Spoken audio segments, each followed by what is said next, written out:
Pleasure. We are here to break down a case that has really gripped the nation. New details are emerging about Luigi Mangione, the suspect charged in the fatal shooting of United Healthcare CEO Brian Thompson. When we're learning about this 26-year-old alleged killer, what sticks out to you?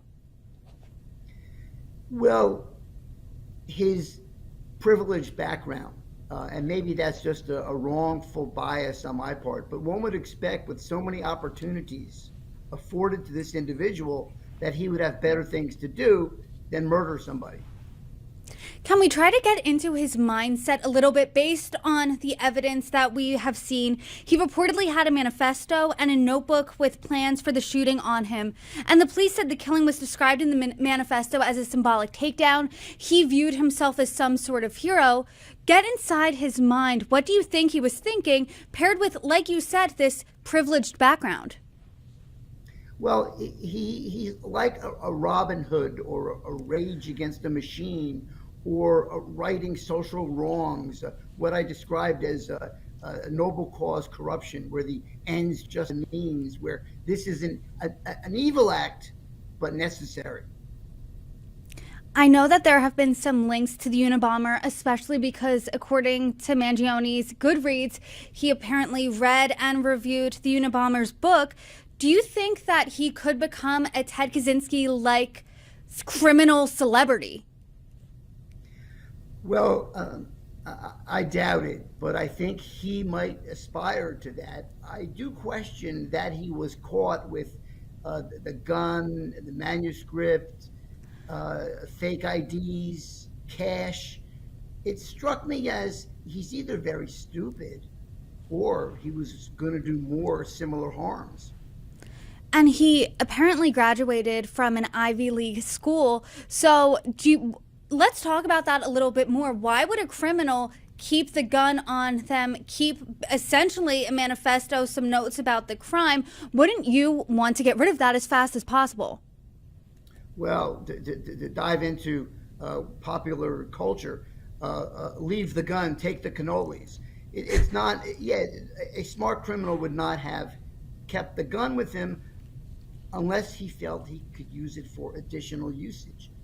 There's something else to do with it. I hesitate to say that, but I don't know why somebody would carry that stuff with him when it's very incriminating.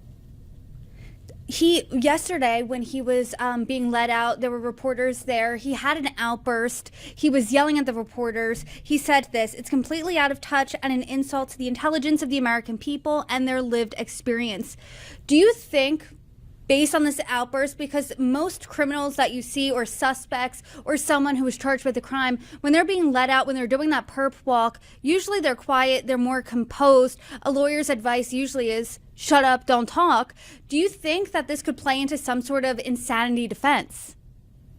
Yes, it could. It's an exercise, a demonstration of extreme emotional disturbance, which is a legal phrase that might help his case before New York State.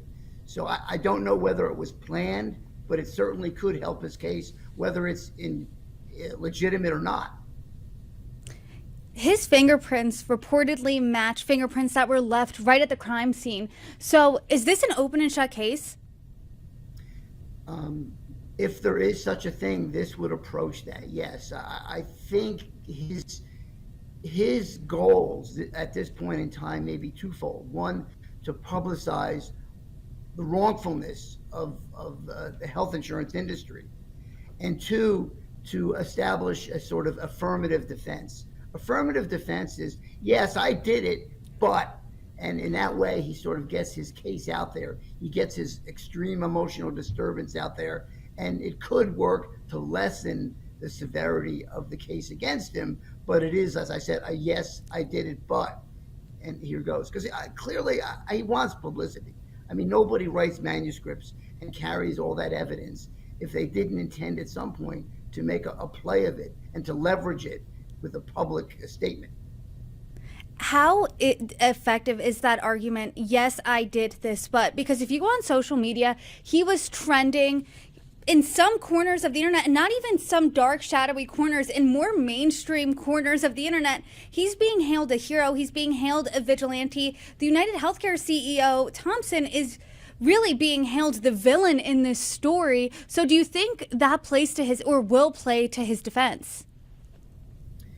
It could, depending on the juror. And this is a case where the New York State, where the DA has to work very carefully not to allow people with such biases in the jury pool, in the jury box. And that's not, it's easier said than done, because people will try to hide their biases. But I don't think this is as close to that. This is not like Robin Hood, where he's stealing from the rich and giving to the poor.